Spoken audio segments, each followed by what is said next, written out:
I think it's interesting that Trey Lance has to compete with Sam Darnold because the way I look at it is they're awfully similar. Correct me if I'm wrong. I know Darnold's been in bad situations, Trey's been in good situations, but in terms of just they're both third pick in the draft. They both are big guys who are smart and coachable. Everyone likes them from all reports, and they can make some wild plays. But just like Lance, it seems like Darnold really struggles with accuracy. I mean, look at his numbers. Even last year in his season where he turned things around, he completed 58% of his throws. His career completion percentage is below 60. So he's got a little bit of erratic accuracy, ball placement, and he's had issues with confidence and injuries. So, I mean, it seems like a fair competition. Like, hey, Trey, why don't you battle against someone who's 3 years older than you, who's been through a lot of the same stuff, and has a lot of the same strengths and weaknesses? Yeah, there's a lot of similarities between these two guys. Just one guy's been in the NFL for a longer period of time, but in terms of their traits and the things that you look at, they're very similar. Darnold moves very well. He's got he's the best thrower of football on the planet, according to some, and but no, he does have. I mean, and that's it's not crazy. I think to say that he's a really good thrower of the football. That doesn't mean he's a great quarterback, but in terms doesn't mean he's consistent. No, absolutely not. That's right. Exactly. It doesn't mean any of the things that make you a good quarterback. You can be a great thrower of the football and be a terrible quarterback. Right. That happens with a lot of guys that are taken in the first round. So I don't know. We'll see. With Darnold, Zach Wilson's a good example of that. I think great thrower of the football, terrible quarterback. Sorry, Zach Wilson. No, you're absolutely right. That's he was fantastic in his pro day. Who replaced Sam Darnold? Nobody could spin around and throw a ball 60 yards in the other direction better than him. But you look at Darnold and Lance, and I think this is going to be an interesting competition to watch. And the way that I look at it, but I'm not putting the team together, is that if Lance and Darnold are on even playing field at the end of training camp or whatever your time frame is on this, then you go with Lance.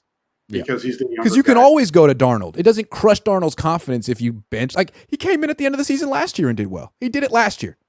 Right. You can always go back to him. You can always be. The only way is if he just comes out and he completely blows everybody away, kind of like what we've been saying with Lance. If he has those guys blows your doors off, that's what I think where it's different. Then the decision makes itself at that point, and you're just thanking God that one of these guys presented himself when you had no clue what to do, and you were thinking, are we going to have to go after Kirk Cousins next year? Do you think they've had that conversation? That's neither here nor there. But they might. Yeah. Anyway. The Darnold thing is going to be fun to watch. But I think a lot of people are like, man, it's not really a fair competition. He's so much experienced. He's so much more experienced than Trey. Yeah, that's true. But at the same time, I don't necessarily – if they're both going against the Niners' starting defense, if the conditions are exactly the same, is Darnold necessarily going to complete 65% of his throws while Trey completes 55%? Maybe. But if that's the case, then Darnold wins. Because it seems like where they're coming from is a place where both have had issues being efficient in the passing game. Both guys have had issues in games being efficient. So fair competition to me. Yeah, you know what I'm saying? It's not like you're bringing in a guy who just completes 70% of his throws and checks it down. It's like, well, how do I look better than him in practice when all he's going to do is check it down and the spreadsheet's going to say he couldn't miss. That's not really Darnold. It'll be interesting. I'm looking forward to it. You look at, there's just so many people that are painting Darnold in this one light. The only thing that I'll say is you look what he did. Think of it this way. People look at Kyle Shanahan's offense as kind of like a cheat code, right? About his ability to get guys wide open. Until you get hurt. Until you have surgery. But forget about that. But come on, Grant, damn it. But you know what I'm saying. But you're right. No, I totally agree. Your numbers will go off the charts. You're right.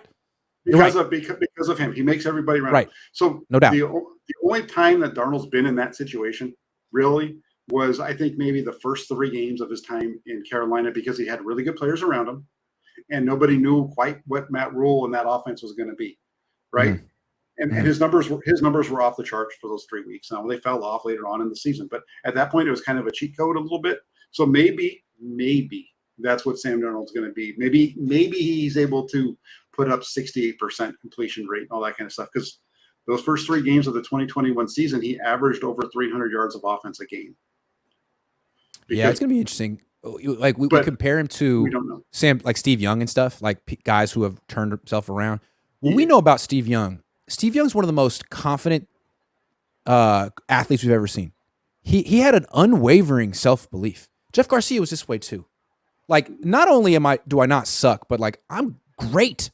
And I don't understand why the Bucs are not letting me express this. Like, I don't know if Darnold might be more like Alex Smith. Like, hey, I don't suck, but like, I don't know if I'm great. Like, I could be pretty good. You know what I'm saying? Like, he might be like that. You know what I'm saying? Whereas Brock had this crazy confidence. Like, no, I'm great. And I'm like, what? Why do you think that? You were the last pick in the draft. And Trey, I don't know if he thinks that, but working with Patrick Mahomes, you kind of get the feeling like he's trying to measure up and see if he measures up. I don't know if Darnold has that mentality. You know what I mean? Yeah, the best quarterbacks will have that. You know, I'm the best. Yes. I'm the guy. I'm the freaking best. Like, Steve thought he should have been playing over Joe like that whole time. Right. Yeah, and like Randy Cross says in the thing, no, not so much, Steve. Nah, dude. Like, it's this guy was Super Bowl. It's funny because, you know, here's the thing really quick on the comparison of Young to Darnold and that kind of stuff. The only reason that Young got brought into that is because of the talking point.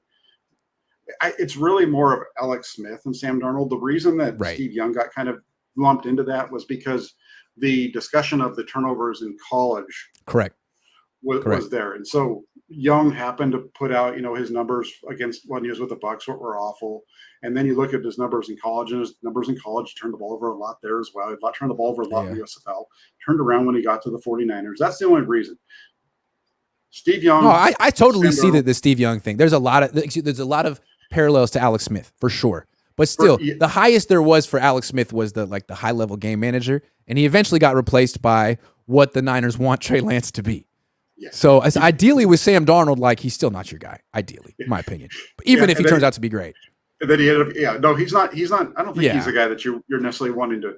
That is, like going back to your Jimmy Garoppolo mistake. Yes, right. If he goes out there, tears it up, and they give this guy a 5-year, $100 million contract, yes, that's a mistake. It's like, oh no, don't do that. You know, tell me you learned nothing from the Jimmy Garoppolo era without telling me you learned nothing from the Jimmy Garoppolo. But we're not there yet. And I don't want to get too down on Darnold. All my point is that I think it's a fair competition for Trey. And honestly, if you can't beat out Sam Darnold, like, what are we doing? I don't say, bud. You know, he's not that good. I mean, he's just not. It's not that good. And you know what? If he takes the leap and you can't, what does that say about you? So Trey, it's time to do it, dude. You got it. And I think I'm betting on Trey. If I had to bet who's going to win this competition, but the other thing that is in my mind is is the winner of this competition the loser of this competition? Because the winner of this competition has to face Pittsburgh week 1. And if you lose that game, it kind of feels like you lost the competition. Like, you're done. You're done right now. I don't know. I don't know. Yeah. I don't know. Well, we'll see. And we'll see. We'll find out. I've put it out there.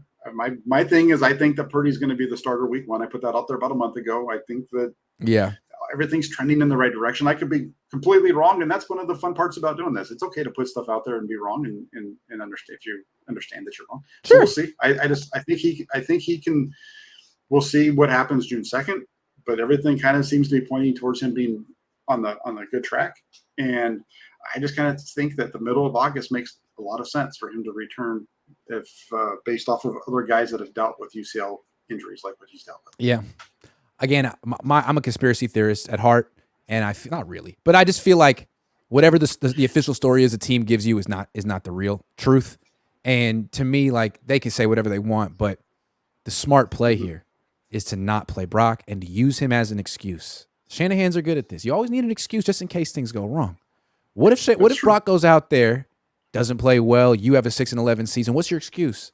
You said Brock was ready. He played. Now you got no quarterbacks. But if you don't play Brock, you play the other two and you go 6-11, worst case scenario, you can say, look, Brock just wasn't ready. He's coming back next year. We're going to win the Super Bowl. You can't fire me. We're going to win the Super Bowl next year. What's the problem? So I don't know. That's what I think is going to happen, but we'll see. We'll see. I'm calling my shot. It's a good theory. I'm calling my shot. They wouldn't say it, of course. They're just going to string us along. Oh, yeah, he'll be back in 2 weeks.